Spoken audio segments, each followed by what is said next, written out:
Қайырлы күн құрметті тыңдармандар, кітап пен дос бол жобаларының подкасттары мен Библия хабар айдары тағы да сіздермен эфирде.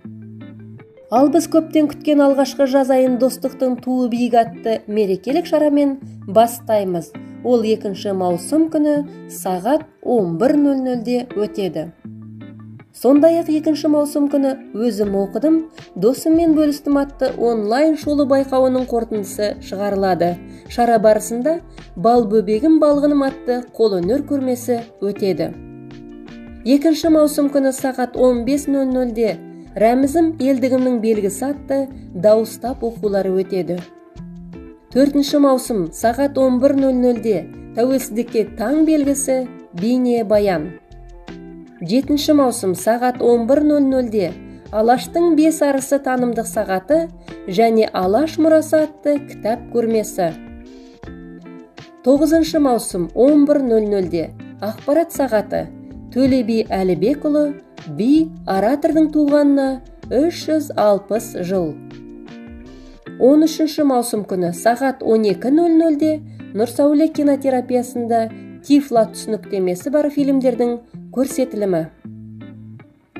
14 маусым сағат 11:00-де Сақау Мәукеұлы ақын импровизатордың туғанына 225 жыл.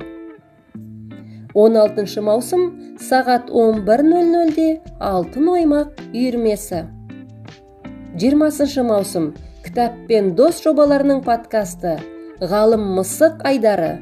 Подкаст тақырыбы Тунгус метеоритінің құпиясы. Метеориттің жерге құлағанына 115 жыл.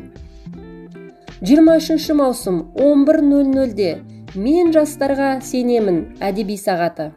Сондай-ақ күндіз Жас қаламгер атты кітап көрмесі өтеді. 24 маусым сағат 15:30-да Халық радиосының 100.5 FM толқынында Шамшырақ радио хабары. 26 маусым халықаралық нашақорлық пен есірткі бизнесіне қарсы күрес күні. 11:00-де біз есірткісіз болашақ үшін жастар акциясы. 28 маусымда сағат 11:00-де Қазақ соқырлар қоғамының оқу өндірістік шеберханасында байланыс және ақпарат қызметкерлері күні ақпараттық сағат өтеді. 29 маусым 11:00-де Қазақтың мәңгілік серігі музыкалық салонында кездесу.